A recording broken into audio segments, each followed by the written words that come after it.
Hello friends, कैसे हैं आप लोग? बढ़िया हैं। अब देखिए, अभी तक जो आपने पढ़ा है इंट्रोडक्शन में, कहाँ से कहाँ तक ज़रा देखिए। तो देखिए, शुरुआत की थी अपने वर्ब से, और वर्ब से लेकर लास्ट में पढ़ा था अपने इंटरजेक्शन। इसके बीच में बहुत सारी बातें अपने पढ़ी थी। क्या था देखिए, पहले वर्ब पढ़ी, वर्ब को बहुत अलग अलग एंगल से अपने देखा, अलग अलग ढंग से देखा, अलग अलग नज़रिए से देखा। उसके बाद क्या देखा आपने? नाउन। फिर क्या था देखिए? प्रोनाउन। फिर एडजेक्टिव। फिर वर्ब को डिस्कस कर लिया। फिर क्या आपका एडवर्ब। फिर क्या होगा आपका प्रीपोजिशन, कंजंक्शन, और लास्ट में क्या था आपका इंटरजेक्शन था। ये सारी 8 बातों को अपने समझा था। ठीक है, उन्हीं चीज़ों पे आधारित अब क्या करेंगे, प्रश्न बना रखे हैं कुछ, उन प्रश्नों को डिस्कस करते हैं आपके साथ। आपने पहले कर लिए होंगे क्वेश्चंस मेरे ख्याल से, लेकिन उन्हीं प्रश्नों को मैं आपको समझाता हूँ मेरे ढंग से, किस तरह से कॉन्सेप्ट अप्लाई होते हैं इसमें, किस तरह से आपके रूल अप्लाई होते हैं। ठीक बात है। और इनको यदि आपने अच्छे से समझ लिया तो आपका जो इंग्लिश की रीढ़ की हड्डी है, इंग्लिश का जो आपका बैकबोन है, वो बहुत सॉलिड हो जाएगा। ऐसा मुझे पूरा यकीन है, विश्वास है। लेकिन काम करना पड़ेगा। और जो बड़ी इंग्लिश आपकी आगे आने वाली है, भारी भरकम इंग्लिश आपकी आने वाली है, एग्ज़ाम की इंग्लिश जो आपकी आने वाली है, वो सब इस पर डिपेंड करेगी। तो ये जो पढ़ेंगे सारा क्या होगा, आपका एक बेसिक लेवल होगा, एक आधार होगा, एक इम्पोर्टेंट बात होगी। ठीक बात है। जो आने वाली अंग्रेजी आपकी क्या होगी, आसान हो जाएगी। तो उन्हीं बातों को एक बार डिस्कस करेंगे इन एक्सरसाइज के माध्यम से। तो देखिए, स्क्रीन पे क्या लिखा देखिए पार्ट्स ऑफ स्पीच का क्या है, इंट्रोडक्शन है। इसमें देखिए सेट पहला होगा, और ये सेट किस पे आधारित होगा, आपका वर्ब पे आधारित आपका सेट होगा। ठीक है। अब देखिए, टोटल सेट्स कितने आपके 14 सेट होंगे इस कंप्लीट लेसन्स के अंदर, और उसमें कितने क्वेश्चन होंगे आपके 350 क्वेश्चन होंगे, और सारे के सारे क्वेश्चंस आपके इंट्रोडक्शन पर बेस्ड होंगे। अब देखिए 350 क्वेश्चंस बहुत अच्छे खासे क्वेश्चंस हैं बात को समझने के लिए, इसलिए आप सीरियस होकर इन सारी बातों को समझेंगे तो आपका पढ़ना क्या होगा, सार्थक हो जाएगा। कैसा होगा? फ्रूटफुल हो जाएगा, बजाय फ्यूटाइल होने के। तो आपके एफर्ट्स, आपका टाइम, आपकी एनर्जी और आपकी मनी, ये सारा का सारा उपयोगी सिद्ध हो जाए तो आपको काम तो करना पड़ेगा। तो देखिए, इन्हीं बातों को समझते हैं एक्सरसाइज नंबर पहले से। तो क्या होगा देखिए, अब देखिए इसमें जो क्वेश्चंस हैं आप इनको बड़ा ठीक से समझेंगे, ढंग से समझना। अब क्या क्वेश्चन है और किस तरह से इसका आंसर आएगा, सारा कॉन्सेप्ट के आधारित अपने काम करेंगे। तो देखिए, पहला क्वेश्चन क्या लिखा है, विच of the following is a finite verb. जो नीचे दिया आपका ऑप्शन है, इनमें से कौन सी वर्ब आपकी फाइनाइट है। अब देखिए, फाइनाइट वर्ब का मतलब होता है टेंस बताने वाली क्रिया। अब मुझे बताओ, इंग्लिश में टेंस बताने वाली क्रियाएं कितनी होती है। तो देखिए, सारी बातें आपने समझी हुई है पहले, उन्हीं बातों को एक बार फिर से मैं आपको दोहरा देता हूँ। तो देखिए, हमारे पास टोटल 27 वर्ब्स होती हैं जिनका अपना क्या होता है, टेंस, और जिनका टेंस है वो सारी क्या होती है, आपकी फाइनाइट वर्ब्स कहलाती हैं। तो देखिए, कौन कौन सी क्रियाओं के आपके टेंस होते हैं। अब देखिए, कौन कौन सी वर्ब होगी। तो देखिए, 3 तो होती है आपकी मेन वर्ब। क्या होती है आपकी? फर्स्ट वर्ब होती है,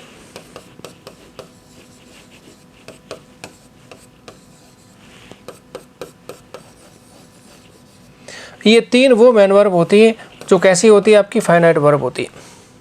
तो देखिए, फर्स्ट वर्ब इटसेल्फ, फिर होती है फर्स्ट वर्ब का सिंगुलर फॉर्म एस एस के साथ, और कौन सी होती है, सेकंड वर्ब होती है। ये तीनों मेन वर्ब क्या होती है, आपकी फाइनाइट वर्ब होती है। ठीक बात है। और बाकी होती है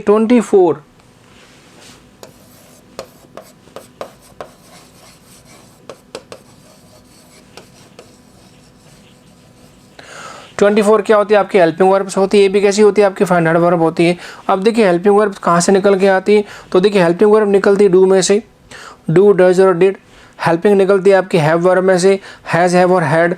हेल्पिंग निकलती है आपकी बी वर्ब में से, इज, आर, एम और वाज वर्ब। और हेल्पिंग वर्ब निकलती है आपकी मॉडल वर्ब से, जिन्हें बोलते हैं मॉडल ऑक्सिलरीज बोलते हैं। तो कुल मिलाकर कितनी होती है आपकी, ये 24 होती है, और 3 क्या होगी आपकी, मेन वर्ब हो गई। ठीक बात है। तो कुल मिलाकर कितनी होगी आपकी, ये 13 और 24, 27 वर्ब होगी आपकी, जो कैसी होती है, फाइनाइट वर्ब होती है। ठीक है। अब देखिए, क्वेश्चन क्या पुटअप किया गया आपको यहाँ पे, फाइनाइट वर्ब कौन सी है। अब देखिए, फाइनाइट वर्ब का क्या होगा, अपना टेंस होगा। तो देखिए, यहाँ पे जो दे रखी है आपकी रिटर्न, ये रिटर्न कौन सी वर्ब है, आपकी थर्ड वर्ब है। और थर्ड वर्ब हमेशा कैसी होती है, आपकी नॉन फाइनाइट वर्ब होती है, जिसका अपना टेंस नहीं होता है। और टेंस नहीं होने का मतलब, ये तीनों टेंसेस में आपकी यूज हो सकती है, प्रेजेंट, पास्ट, फ्यूचर में। तो इसका अपना को टेंस होता ही नहीं है। अच्छा, उसके बाद कौन सी वर्ब है, राइटिंग। ये आपकी फोर्थ वर्ब है, और फोर्थ वर्ब भी कैसी होती है आपकी, नॉन फाइनाइट वर्ब ही होती है।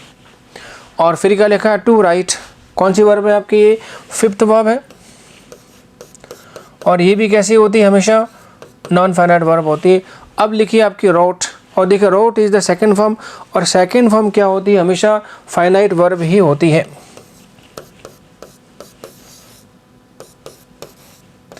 ये कैसी होती है आपकी, फाइनाइट वर्ब होती है, ठीक है। अब तो अपना आंसर कौन सा हो गया, तो आंसर इज द डी, ये सही आंसर हो गया आपका इसका। तो कौन सी होगी आपकी फाइनाइट वर्ब, रोट, कैसी वर्ब है आपकी, सेकंड वर्ब है। तो देखिए बात आपके पूरी समझ में आ गई, आई थिंक क्लियर है मामला। अच्छा नेक्स्ट क्वेश्चन देखिए, which of the following is a non finite verb. अब देखिए निम्नलिखित में से कौन सी वर्ब आपकी नॉन फाइनाइट वर्ब है। अब देखिए पूछा क्या आपको यहाँ पे, यहाँ पूछा देखिए नॉन फाइनाइट वर्ब। तो जिन क्रियाओं के अपने टेंस नहीं होते, तो देखिए टेंस किसके नहीं होते, थर्ड का नहीं होता, फोर्थ का नहीं होता, फिफ्थ का नहीं होता, कैसी वर्ब होती है आपकी, नॉन फाइनाइट।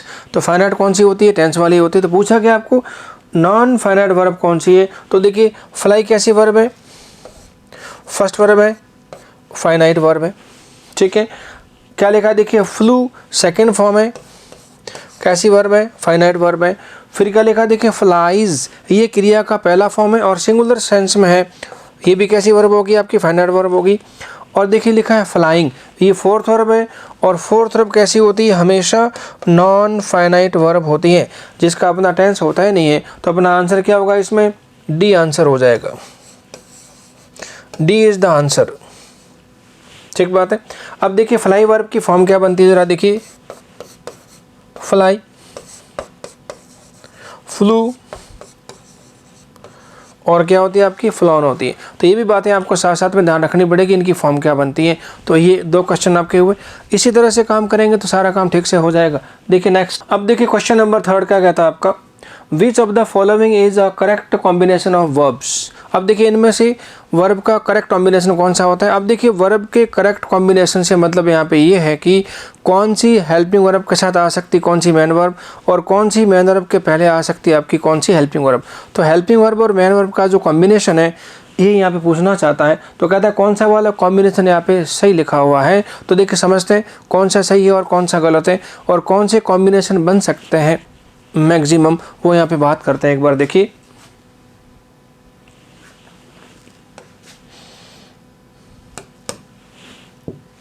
ठीक है। क्या लिखा देखिए, पहला लिखा इज मेकिंग। अब देखिए इज कैसी वर्ब है आपकी, बी वर्ब है, और बी वर्ब के बाद आईएनजी फॉर्म इस्तेमाल होती है, और होने से क्या बनता है पता है, इसका मतलब ये सही है। अब देखिए बी के बाद क्या आ सकता है आपका, आईएनजी वर्ब, तो इससे क्या बनता है,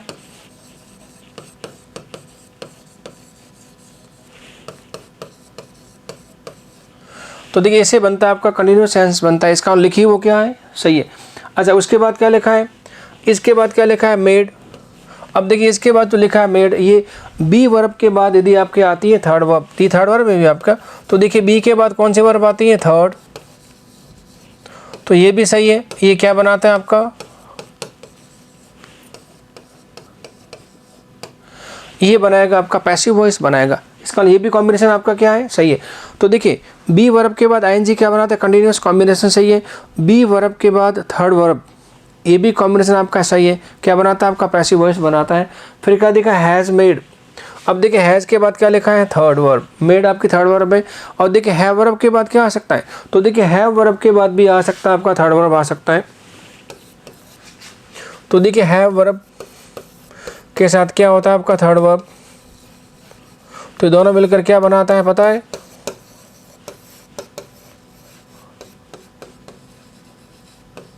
ये बनेगा आपका परफेक्ट टेंस। इसका मतलब ये भी सही है आपका, ठीक बात है।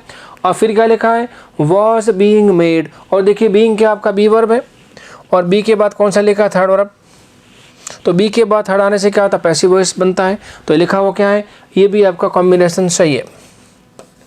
इट मीन्स प्रश्न क्या पूछा गया था आपको कि करेक्ट कॉम्बिनेशन कौन सा है, तो सारे के सारे क्या आपके करेक्ट कॉम्बिनेशन है।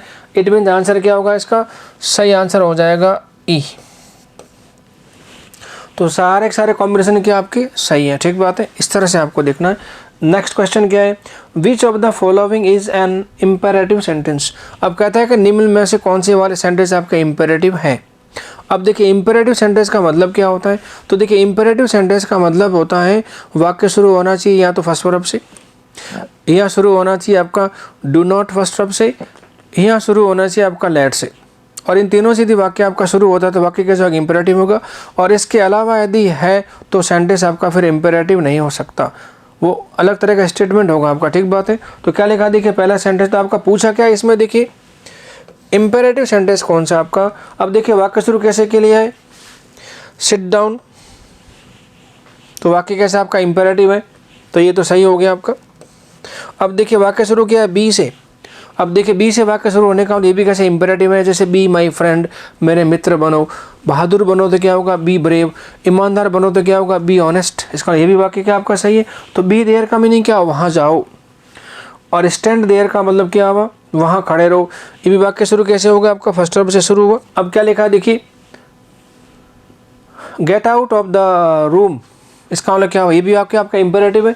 और इम्पेरेटिव सेंटेंस होने का मतलब इसका आंसर क्या होगा आपका, ई आंसर हो जाएगा। ठीक बात है।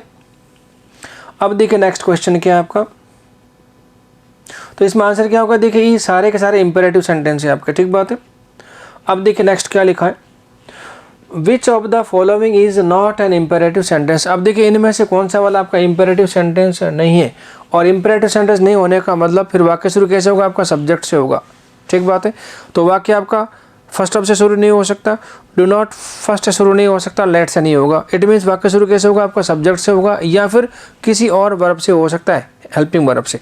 तो इम्पेरेटिव सेंटेंस नहीं पूछ रहा है यहाँ पे, तो कौन सा वाक्य आपका इम्पेरेटिव नहीं है। तो क्या आवाज रहा देखिए, तो हेल्प मी इम्पेरेटिव सेंटेंस है, मेरी मदद करो। कम टू मी, मेरे पास आ जाओ, ये भी आपका इम्पेरेटिव सेंटेंस है। और do not make a noise, शोर मत करो, नेगेटिव इम्पेरेटिव सेंटेंस है।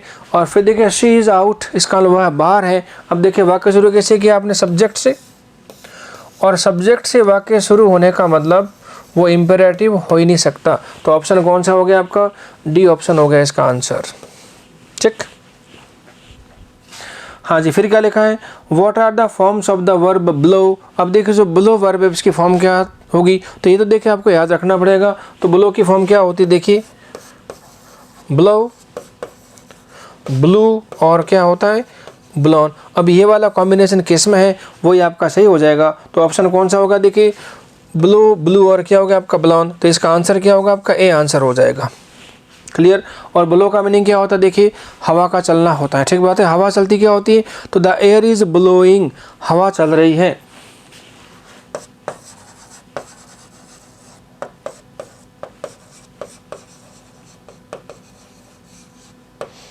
ये आपका सेंटेंस हो गया। ठीक बात है।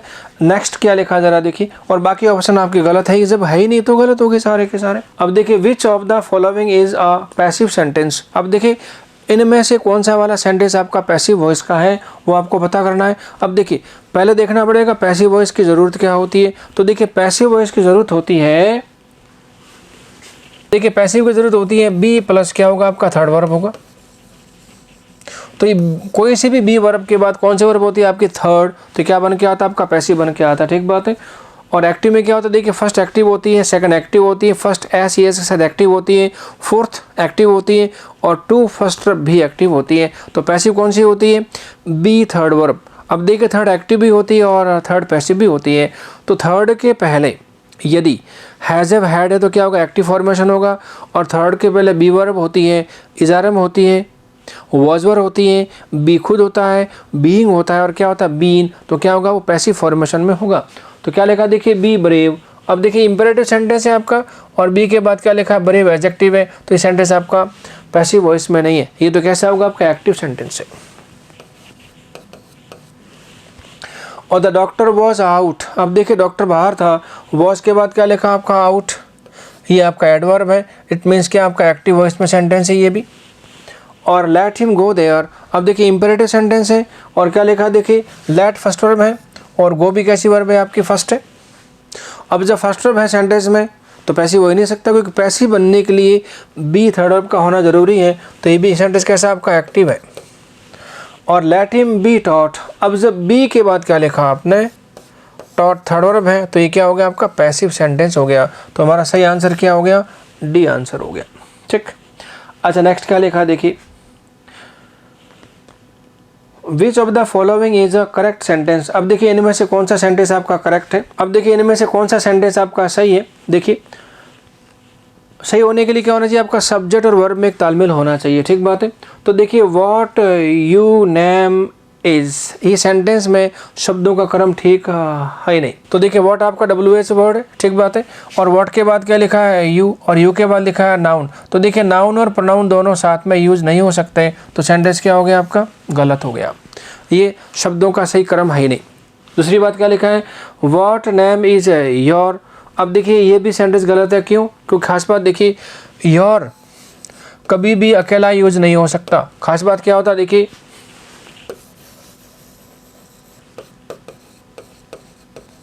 योर के बाद नाउन का होना जरूरी है, तो ये भी सेंटेंस क्या हो गया आपका, गलत हो गया। तो योर कभी अकेला यूज नहीं हो सकता, पॉजिटिव एडजेक्टिव में क्या लेगा अपने साथ, नाउन लेगा हमेशा। अब क्या लिखा है, व्हाट इज योर नेम। अब देखिए व्हाट के बाद इज ठीक है और योर के बाद नेम ठीक है, तो वाक्य आपका यही सही हो गया। तो आंसर क्या हो गया आपका, सी हो गया। और अगला वाक्य गलत क्यों है, तो व्हाट योर इज नेम। अब देखिए ये कॉम्बिनेशन ठीक नहीं है, योर अकेला आ ही नहीं सकता, तो क्या होगा आपका, रॉन्ग हो गया, ठीक बात है। तो आंसर कौन सा हो गया अपना, सी आंसर हो गया। अब देखिए क्वेश्चन नंबर 9 क्या कहता है। अब देखिए which of the following is an incorrect sentence. अब देखिए निम्न में से कौन सा वाला सेंटेंस आपका इनकरेक्ट है। इनकरेक्ट का मतलब रॉन्ग है, सेंटेंस आपका सही नहीं है, ठीक है। क्या लिखा देखिए, इनकरेक्ट पूछा है, तो देखिए हुज फादर हेल्प्ड यू। अब देखिए सेंटेंस ही गलत डिसाइड करेगी आपकी वर्ब। तो देखिए हेल्प कौन सी वर्ब है आपकी, तो देखिए help is the second verb, और सेकंड वर्ब क्या मांगता है, हमेशा सब्जेक्ट मांगता है। तो देखिए योर फादर क्या हो गया, सब्जेक्ट है, और हेल्प के बाद क्या लिखा है, देखिए यू, और यू क्या आपका ऑब्जेक्ट है। इट मीन्स वाक्य लिखा वो क्या है, सही है। तो देखिए किसके पिताजी ने आपकी मदद की, ठीक बात है। अच्छा, what did you do yesterday. अब देखिए व्हाट के बाद क्या लिखा है, डिड, फिर हो गया आपका सब्जेक्ट। तो जानते हैं व्हाट क्या है यहाँ पे, ये व्हाट आपका ऑब्जेक्ट है, सब्जेक्ट है। डिड के बाद कौन सी आती है, फर्स्ट वर्ब आती है डू, और यस्टरडे आपका एडवर्ब है, तो वाक्य लिखा हो क्या है, ये भी सही है, नो करेक्शन। अच्छा, whom you met yesterday। अब देखिए whom से वाक्य शुरू होने का मतलब क्या हुआ, क्वेश्चन मार्क हो गया, और whom से वाक्य शुरू करते हैं तो whom के बाद फिर आपका सब्जेक्ट कभी नहीं आ सकता। whom के बाद सब्जेक्ट आता है तो क्वेश्चन मार्क नहीं हो सकता। whom के बाद सब्जेक्ट आया तो क्या होगा आपका, वो कंजंक्शन हो जाएगा, और कंजंक्शन ये है नहीं। अब देखिए यू सब्जेक्ट है कि नहीं, तो देखिए यू सब्जेक्ट है, क्योंकि मैट वर्ब के पहले क्या हो गया आपका, यू सब्जेक्ट हो गया, तो ये सेंटेंस आपका हो गया रॉन्ग। तो ये रॉन्ग सेंटेंस है आपका, और आपको पूछा क्या है कि कौन सा रॉन्ग सेंटेंस है, तो अपना आंसर क्या होगा आपका, सी आंसर हो जाएगा, ठीक बात है। और हु इज शी। अब देखिए हु इज शी में आपका क्या बनता है, तो यहाँ पे हु सब्जेक्ट कॉम्प्लीमेंट है आपका बी वर्ब की वजह से, और शी आपका क्या है, सब्जेक्ट है। इट मीन्स वाकई ये भी कैसा है आपका, सही है। अब देखिए क्वेश्चन नंबर 10 क्या कहता है, what is the position of a subject in a sentence. अब देखिए सब्जेक्ट की पोजीशन क्या होती है सेंटेंस में, इसको समझते हैं ज़रा। देखिए तो देखिए सेंटेंस में सब्जेक्ट की पोजीशन क्या होती है, इसको समझते हैं, तो वो क्या होगा देखिए। अब देखिए सब्जेक्ट का संबंध किससे होता है,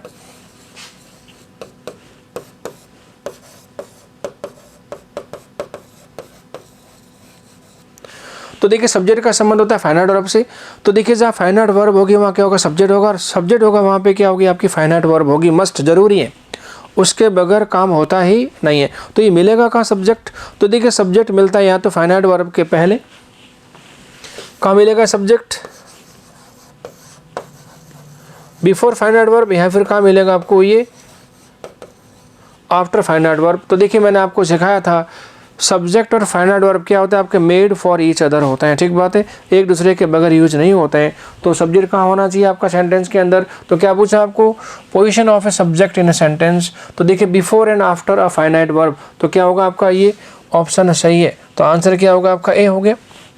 अब देखिए आफ्टर ट्रांसिटिव वर्ब। अब देखिए ट्रांसिटिव वर्ब के बाद तो क्या आता है, तो देखिए ट्रांसिटिव वर्ब के बाद तो हमेशा ऑब्जेक्ट आता है, ठीक बात है, और यहाँ पूछा है सब्जेक्ट की बात कर रहे हैं। अच्छा आफ्टर प्रीपोजिशन, और जानते हैं प्रीपोजिशन के बाद भी हमेशा क्या आता है, ऑब्जेक्ट आता है। और आफ्टर इंट्रांसिटिव वर्ब, तो देखिए इंट्रांसिटिव वर्ब के बाद ऑब्जेक्ट आने का तो केस है ही नहीं, ठीक बात है। इसके बाद एड और वगैरह यूज हो सकता है, ठीक बात है। तो आंसर क्या हो गया आपका, ए आंसर हो गया। तो देखिए what is the answer of who.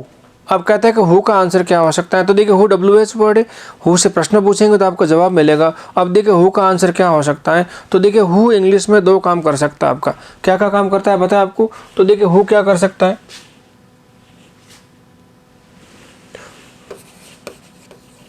तो देखिए हु बनता है सब्जेक्ट और हु बनता है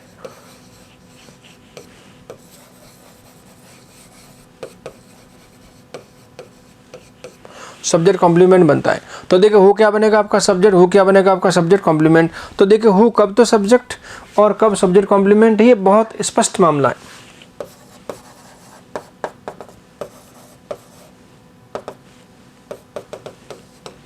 तो देखिए हु के बाद जब भी क्या आती है आपकी मैन वर्ब आती है। अब देखिए मैन वर्ब में शब्द एक भी हो सकता है और मैन वर्ब के पहले हेल्पिंग वर्ब भी हो सकती है, तब तो क्या बनेगा, ये सब्जेक्ट बन जाएगा, ठीक बात।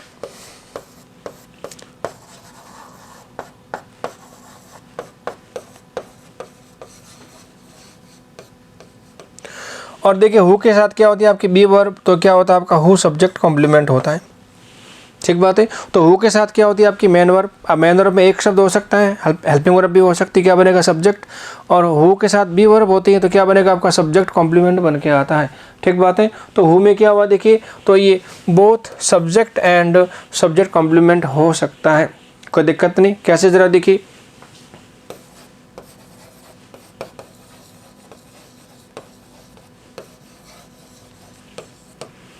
क्या लिखा देखिए हु टीचर्स यू में हु क्या आपका सब्जेक्ट है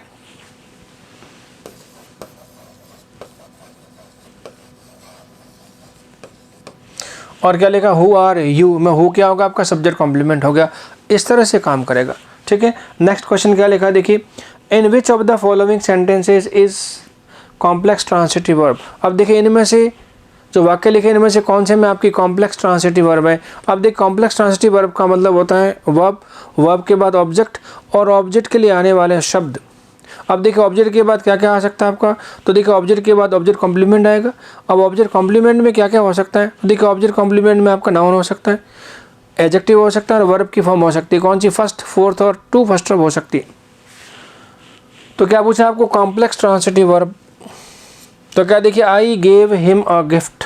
अब देखिए इसमें क्या हुआ, हिम क्या है, ऑब्जेक्ट इनडायरेक्ट है और अ गिफ्ट क्या है, ऑब्जेक्ट डायरेक्ट है। तो ये तो कैसी होगी आपकी डाई ट्रांसिटिव वर्ब हो गई। तो गैप कैसी वर्ब होगी आपकी, डाई ट्रांसिटिव वर्ब है ये।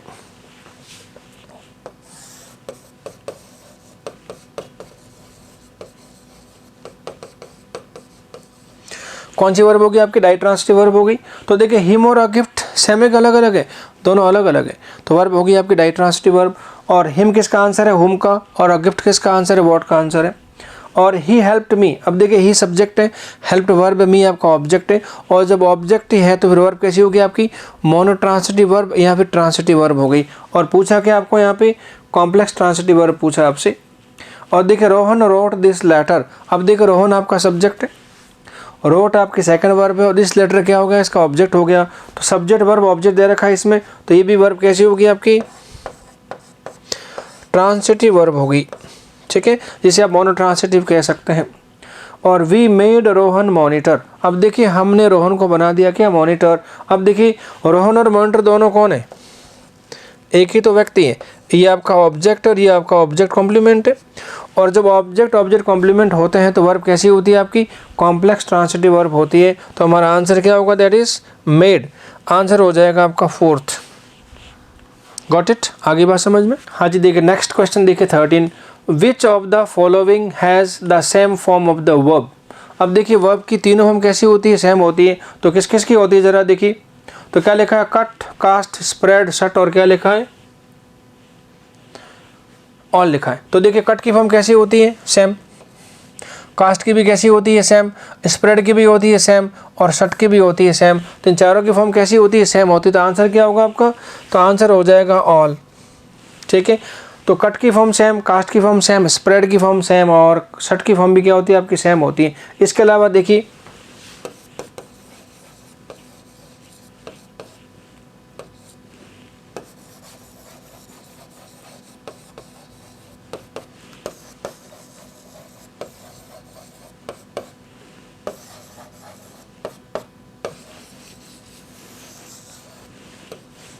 तो देखिए इन क्रियाओं के भी आपकी फॉर्म कैसी होती है, सेम होती है। क्या लिखा देखिए टेलीकास्ट, टेलीकास्ट का मतलब होता है ध्वनि प्रसारण कर, वो चलचित्र प्रसारण करना हो गया।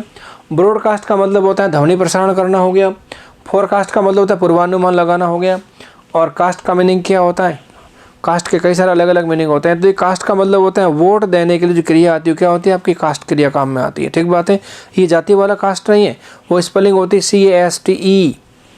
तो कास्ट का मतलब क्या होता है वोट डाला जाता है, क्या होता है आपका कास्ट होता है। ठीक बात है, तो क्या होगा ये ऑप्शन क्या होगा आपका ऑल हो गए। हाँ जी देखिए नेक्स्ट क्या लिखा है, विच of the following is an adverb WH word. कहते हैं इनमें से कौन सा वाला आपका एडवर्ब WH वर्ड है। तो काम की बात देखिए क्या लिखा देखिए वेयर हमेशा क्या होता है आपका एडवर्ब होता है। तो देखिए वेयर खुद एडवर्ब है और इसका आंसर भी क्या आएगा, हमेशा एडवर्ब भी आएगा। वैन खुद क्या होता है आपका एडवर्ब है, इसका आंसर भी क्या होता है एडवर्ब है। तो देखिए वेयर से पता चलता है किसका, प्लेस का। वैन से पता चलता है किसका, टाइम का। हाउ भी एडवर्ब है, तो देखिए हाउ खुद एडवर्ब है और इसका आंसर भी आपका एडवर्ब भी होता है। क्या बताएगा ये, मैनर। और वाई क्या होगा देखिए, ये क्या बताएगा आपका एडवर्ब है, रीजन का काम बताएगा। ठीक बात है, ये इस तरह से काम हो गया आपका। तो वाई से क्या होगा, रीजन एडवर्ब है, हाउ एडवर्ब मैनर है, व्हेन एडवर्ब टाइम है और वेयर क्या आपका प्लेस का। मतलब ये चारों के चारों क्या आपके एडवर्ब है। तो आंसर क्या होगा आपका, ये आंसर हो जाएगा। सारे के सारे WH वर्ड एडवर्ब चाहिए। अब देखिए क्वेश्चन नंबर क्या आपका 15। तो देखिए which of the following is not an adverb WH word. अब देखिए इनमें से कौन सा आपका WH वर्ड एडवर्ब नहीं है। एडवर्ब नहीं होने का मतलब क्या हुआ, वो या तो नाउन होगा या फिर कुछ एडजेक्टिव होगा। तो कौन सा देखिए, हाउ ऑफन हमेशा एडवर्ब होता है, तो ये तो एडवर्ब है। तो देखिए ये तो आपका एडवर्ब है, हाउ भी आपका एडवर्ब है, वेयर भी एडवर्ब है और होम आपका होता है प्रोनाउन जो एडवर्ब नहीं है। तो आंसर क्या होगा आपका डी हो जाएगा। और होम होता क्या है, ये होम आपका होता है प्रोनाउन होता है। ठीक है, नेक्स्ट क्या लिखा देखिए, which of the following is an adjective WH word. अब देखिए इनमें से कौन सा वाला आपका WH वर्ड एडजेक्टिव है। और WH वर्ड एडजेक्टिव तभी होगा जब उसके बाद आपका नाउन इस्तेमाल होगा, अदरवाइज नहीं होगा वो। तो क्या लिखा देखिए, व्हाट काइंड ऑफ के बाद क्या है। तो देखिए नाउन आ सकता है, नाउन भी आ सकता है या नाउन्स, मतलब नाउन सिंगुलर भी आ सकता है, नाउन प्लूरल भी आ सकता है। ठीक है, विच के बाद भी आपका नाउन आ सकता है, कैसा, सिंगुलर भी आ सकता है और प्लूरल भी आ सकता है। ठीक है, हुज के बाद भी आपका नाउन आ सकता है और हाउ मैनी के बाद भी आपका नाउन आ सकता है। और कौन सा आएगा, सिर्फ प्लूरल नाउन आ सकता है इसके बाद। इसका मतलब सारे के सारे क्या आपका WH वर्ड एडजेक्टिव। तो आंसर क्या होगा इसका, ई आंसर होगा। सारे के सारे आपके एडजेक्टिव WH वर्ड है, तो इसका आंसर क्या होगा आपका ई हो जाएगा। अब देखिए नेक्स्ट क्वेश्चन देखिए आपका। तो देखिए which of the following WH words can be used as pronoun and adjective. अब देखिए इनमें से कौन से WH वर्ड को आप एडजेक्टिव और प्रोनाउन यूज कर सकते हैं। तो देखिए दोनों तरह से काम में ले सकते हैं। वो क्या होगा, तो देखिए हुम हमेशा अकेला आता है, इसके साथ कभी नाउन यूज हो ही नहीं सकता, तो ये क्या होगा आपका, ये प्रोनाउन है। क्या देखिए प्रोनाउन है आपका प्योर। ठीक बात है, हुज के बाद नाउन आ सकता है और हुज अकेला भी आ सकता है और हु के साथ नाउन यूज हो नहीं सकता, तो क्या होगा, ये प्रोनाउन है। ठीक बात है, और व्हाट काइंड ऑफ के बाद हमेशा नाउन आएगा। तो हमारे पास एक ही वर्ड बचा, कौन सा, हुज, जो अकेला भी आ सकता है और नाउन के साथ भी आ सकता है। तो अकेला आएगा तो क्या बन के आएगा आपका प्रोनाउन, और नाउन के साथ क्या बन के आएगा आपके एडजेक्टिव बन के आएगा। ठीक बात है, कैसे जरा देखिए। तो आंसर क्या होगा अपना बी हो गया।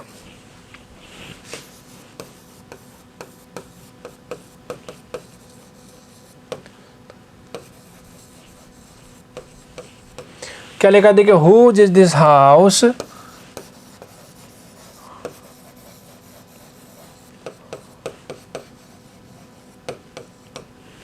तो देखिए हुज इज दिस हाउस और क्या लिखा, हुज हाउस इज दिस।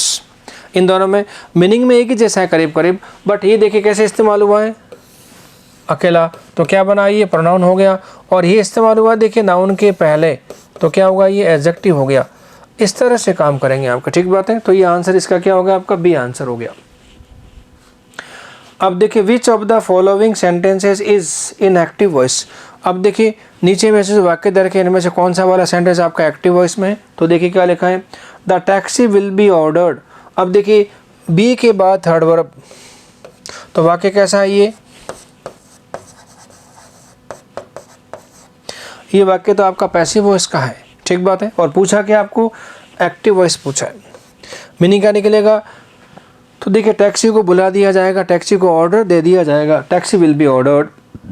तो देखिए we are being taught English. अब देखिए बीइंग बी वर्ब है, इसके बाद क्या लिखा है, टॉट थर्ड वर्ब है, तो ये भी क्या हो गया आपका पैसिव सेंटेंस है, ठीक है। तो देखिए हमें अंग्रेजी पढ़ाई जा रही है, ये इसका मतलब हो गया। The city was painted red. अब देखिए वॉज के बाद क्या लिखा है, पेंटेड, और बी के बाद थर्ड वर्ब आने का मतलब क्या हो गया, पैसिव सेंटेंस है।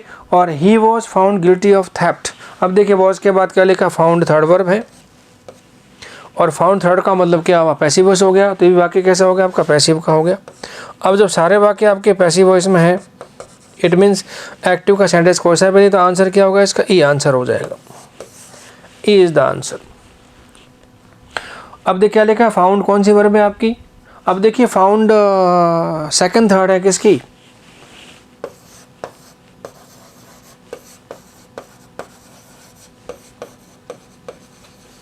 तो देखिए फाइंड फाउंड, फाउंड क्या होगा आपका, और इसका मीनिंग होता है पाना या मिलना होता है। देखिए और फाउंड फर्स्ट वर्ब भी होती है आपकी,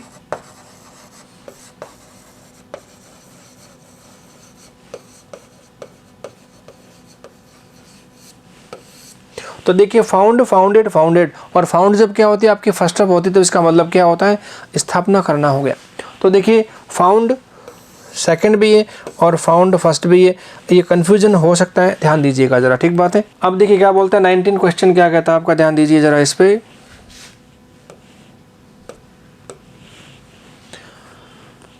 तो देखिए which of the following sentences is in passive voice. अब देखिए इनमें से कौन सा वाला वाक्य आपका पैसिव में है, और पैसिव में होने का मतलब क्या होना चाहिए आपका, बी के साथ थर्ड वर्ब होनी चाहिए, और ये क्या बनता है आपका पैसिव कंस्ट्रक्शन बनता है, ठीक है। अब देखिए वाक्य क्या लिखा है, the lion chase the zebra. इसका मतलब लॉयन ने ज़ेबरा का पीछा किया। अब देखिए सेकंड वर्ब है, तो चेज कौन सी वर्ब है आपकी, सेकंड वर्ब है, और सेकंड कैसी होती है, हमेशा एक्टिव वर्ब होती है, ठीक बात है। तो एक्टिव वॉइस का सेंटेंस है, the dog was irritated by the boy. तो देखिए डॉग को परेशान किया गया किसके द्वारा, लड़के के द्वारा। तो वॉज के बाद क्या लिखा है, थर्ड वर्ब, तो वाक्य कैसा हो गया आपका, पैसिव का हो गया, ठीक है। और the girl made a doll, लड़की ने क्या है, गुड़िया बनाई, डॉल बनाई। तो मेड कौन सी वर्ब है, सेकंड है, और सेकंड हमेशा कैसी होती है, एक्टिव होती है। तो वाक्य कैसा आपका, ये एक्टिव है। और I have sold my books. अब देखिए हैव के बाद क्या लिखा है, सोल्ड थर्ड वर्ब है, और थर्ड के पहले क्या होता है, हैव वर्ब होती है, तो वाक्य क्या होता है आपका एक्टिव का होता है। तो देखिए पहला एक्टिव, तीसरा एक्टिव, और चौथा भी आपका एक्टिव है। तो आंसर कौन सा हो गया आपका, बी आंसर हो गया, दैट इज पैसिव वॉइस का सेंटेंस है आपका, ठीक है। नेक्स्ट क्या लिखा है देखिए, which of the following sentences is correct. निम्न में से कौन सा वाला आपका सेंटेंस है ये, तो देखिए वाई यू वेंट देयर। अब देखिए वाई के बाद क्या लिखा, यू सब्जेक्ट, और यू सब्जेक्ट क्यों है, क्योंकि वेंट सेकंड वर्ब के पहले क्या होगा आपका, सब्जेक्ट आ गया। और WS वर्ड के बाद जब सब्जेक्ट आता है तो वो WS वर्ड आपके क्या होते हैं, कंजंक्शन होते हैं। और अभी किसकी बात कर रहे हैं, क्वेश्चन, इट मीन्स सेंटेंस क्या हो गया आपका, रॉन्ग हो गया। WS वर्ड के बाद सब्जेक्ट आता है तो कंजंक्शन होता है वो, और ये कंजंक्शन नहीं, अभी क्वेश्चन की बात कर रहा है, ठीक बात है। अच्छा, why did you go there. अब देखिए वाई के बाद क्या लिखा, हेल्पिंग वर्ब इन्वर्जन, फिर यू आपका सब्जेक्ट है, और गो वर्ब होगी। डिड के बाद कौन सी वर्ब आती है, फर्स्ट ही आती है, तो आंसर है वो क्या है, तो ये सेंटेंस आपका सही हो गया। और why did you went there. अब देखिए वाई के बाद डिड ठीक है, डिड के बाद यू भी ठीक है, लेकिन डिड के साथ वेंट वर्ब नहीं आ सकती। अरे वेंट सेकंड वर्ब है और उसके साथ कभी हेल्पिंग वर्ब यूज होती ही नहीं है। और वैसे भी डू डज डिड के बाद क्रिया कौन सी आती है आपकी, फर्स्ट वर्ब ही आती है। तो ये भी सेंटेंस क्या हो गया आपका, रॉन्ग हो गया। और why did you goes there, अब देखिए वाई डिड यू तक तो ठीक है, बट डिड के साथ क्रिया का गोज फॉर्म कभी नहीं आता। इसका मतलब डिड के साथ क्रिया का पहला फॉर्म सिंगुलर जिसे बोलते हैं एस के साथ कभी यूज ही नहीं होता। और गोज वैसे भी कौन सी वर्ब, फाइनाइट है, और फाइनाइट वर्ब के साथ दूसरी फाइनाइट वर्ब यूज नहीं हो सकती। तो देखिए वेंट भी आपकी फाइनाइट वर्ब है और गोज भी कैसी, फाइनाइट है, और इनके साथ कभी हेल्पिंग वर्ब यूज होती ही नहीं है। तो अपना आंसर कौन सा हो गया, बी आंसर हो गया। हाँ जी, नेक्स्ट क्या देखिए, they made him thief name the verb, कहता वर्ब का नाम बताओ। उन्होंने क्या किया, उसको चोर बना दिया। तो देखिए they made him thief, they subject हो गया आपका, मेड हो गया आपकी सेकंड वर्ब, हिम आपका ऑब्जेक्ट है, ठीक बात है। अब देखिए ये ऑब्जेक्ट है आपका और ऑब्जेक्ट के बाद जो लिखा है थीफ, ये है आपका ऑब्जेक्ट कॉम्प्लीमेंट है। तो देखिए हिम और थीफ दोनों कौन, एक ही तो व्यक्ति है, और जब दोनों एक ही होते हैं तो क्या बन के आती है आपकी, कॉम्प्लेक्स ट्रांसिटिव वर्ब बन के आती है। तो आंसर क्या होगा आपका, सी आंसर हो जाएगा इसका। अब देखिए मोनोट्रांसिटिव में तो एक ही ऑब्जेक्ट होता है, इंट्रांसिटिव में ऑब्जेक्ट होता है लेकिन आपको यहाँ पे दे रखा है, और ट्रांसिटिव वर्ब में एक ही ऑब्जेक्ट होता है आपका, लेकिन यहाँ पे हिम और थीप दो दे रखे हैं। तो हिम तो ऑब्जेक्ट है ही और थीप उसी के लिए काम में लिया गया है, और दोनों जब एक ही होते तो क्या बन के आती है आपकी, कॉम्प्लेक्स ट्रांसिटिव वर्ब बन के आती है। तो आंसर क्या होगा, सी हो गया। और we are Indians, what is Indians in the sentence, अब देखिए वी सब्जेक्ट है, आर बी वर्ब है, और बी वर्ब के बाद क्या आता है आपका, सब्जेक्ट कॉम्प्लीमेंट आता है। तो आंसर क्या होगा आपका, ये सब्जेक्ट कॉम्प्लीमेंट हो जाएगा, दिस इज द आंसर। तो वी सब्जेक्ट है और बी वर्ब जब अकेले आती है वहाँ पे कभी ऑब्जेक्ट होता ही नहीं है, तो ऑब्जेक्ट का मामला बनेगा नहीं। और ऑब्जेक्ट कॉम्प्लीमेंट तब तक नहीं होता जब तक ऑब्जेक्ट नहीं होता, और ऑब्जेक्ट कब होगा, जो ट्रांसिटिव वर्ब होगी, ठीक है। तो आंसर क्या रहेगा अपने पास, सिर्फ सब्जेक्ट कॉम्प्लीमेंट आपका आंसर हो गया। देखिए what are the forms of build, अब जो बिल्ड वर्ब है इसकी फॉर्म पूछ रहा है, तो इसकी फॉर्म क्या क्या हो सकती है। तो देखिए ये तो वर्ब का मामला है, आपको याद रखना ही पड़ेगा, नहीं तो गलती हो जाएगी आपसे। तो देखिए बिल्ड्स क्या है, क्रिया का पहला फॉर्म है, सिंगुलर है, इसका मतलब ये इसका फॉर्म सही है। बिल्डिंग आईएनजी फॉर्म सही है। बिल्ट सेकंड थर्ड होती है, इसका मतलब ये भी सही है। और टू बिल्ड ये पांचवी क्रिया, ये भी सही है, इसका मतलब आंसर क्या होगा इसका, ये आंसर हो जाएगा। सारी की सारी फॉर्म इसकी क्या है, सही है। Question number 24। अब देखिए विच इज करेक्ट सेंटेंस, कहते हैं इनमें से कौन सा वाला सेंटेंस आपका सही है। और सही सेंटेंस होने का मतलब क्या हुआ, इसमें सारा कुछ ग्रामेटिकली सही होना चाहिए आपका, ठीक बात है। तो I were there at that time, और देखिए आई के साथ वर का कॉम्बिनेशन ठीक नहीं है। तो देखिए आई के साथ वर आ सकता है, लेकिन कब आएगा, जब सेंटेंस होता है आपका काल्पनिक, अनरियल सेंटेंस होते तो आ सकता है, वैसे नॉर्मली यूज नहीं हो सकता। तो क्या आ सकता है, ज़रा देखिए,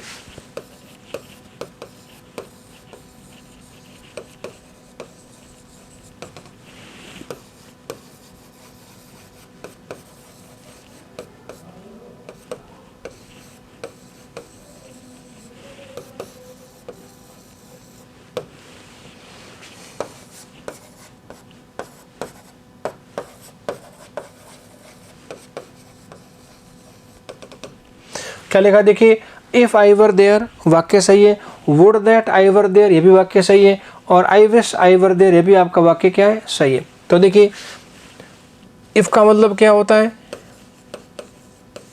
यदि, वुड दैट का मतलब होता है काश, और आई विश का मतलब भी क्या होता है, काश।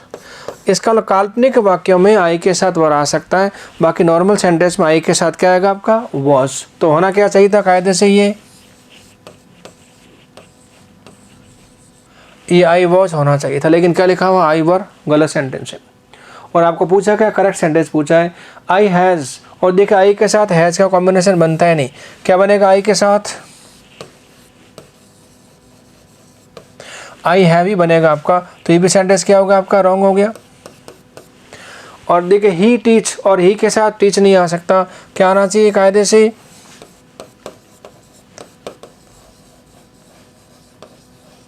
ये हो जाएगा ही टीचेस करना पड़ेगा, क्योंकि ही सिंगुलर है, और इसके साथ वर्ब भी कैसी होगी आपके, सिंगुलर ही होने चाहिए। क्या बनेगा ये, ही टीचेस फिजिक्स। और राधिका आर माई फ्रेंड, और देखिए राधिका सिंगुलर सब्जेक्ट है, इसके साथ आर यूज नहीं हो सकता, क्या करना पड़ेगा आपको, इज यूज करना पड़ेगा। तो बाकी ये भी आपका गलत है। तो सारे के सारे सेंटेंस क्या है, गलत है। इसका मतलब इनमें से कोई सा भी सेंटेंस आपका सही नहीं है। तो आंसर कौन सा हो गया आपका, नन। इस सेट का लास्ट क्वेश्चन देखिए, विच इज इनकरेक्ट सेंटेंस, इनमें से कौन सा वाला सेंटेंस आपका इनकरेक्ट है। मतलब कैसा है, इनकरेक्ट का मतलब क्या हुआ, आपसे पूछ रहा है, रॉन्ग सेंटेंस पूछ रहा है, ठीक बात है। अब देखिए रॉन्ग कौन सा होगा, तो I were there at that time, I के साथ वर यूज नहीं होता है, हाँ होता है लेकिन कब, इफ के साथ, वुड दैट के साथ, और आई विश के साथ। तो ऐसा नहीं, तो वाक्य क्या होगा आपका, गलत हो गया। और गलत वाक्य तो क्या होगा आपका, ऑप्शन ही सही हो जाएगा। एक बात, I have doing this work, अब देखिए आई के साथ हैव तो आ सकता है, लेकिन हैव के बाद कभी डूइंग, ये कॉम्बिनेशन कभी नहीं हो सकता। तो हैव के साथ क्या हो सकता है ज़रा देखिए, तो देखिए हैव के साथ क्या हो सकता है, हैव के साथ थर्ड वर्ब हो सकती है, और हैव के साथ टू फर्स्ट वर्ब हो सकती है। ये दो कॉम्बिनेशन आपके हो सकते हैं हैव के साथ, और ऐसा नहीं है, तो ये भी क्या होगा आपका रॉन्ग सेंटेंस है। अब देखिए हैव के साथ थर्ड होने से क्या बनेगा आपका, परफेक्ट टेंस बनेगा, और हैव के साथ टू फर्स्ट आने से बनेगा आपकी मजबूरी, क्या बनेगा, बाध्यता बनेगी इसमें। और ही टीचेस कॉम्बिनेशन गलत है, क्या होना चाहिए, कायदे से ही टीचेस होना चाहिए।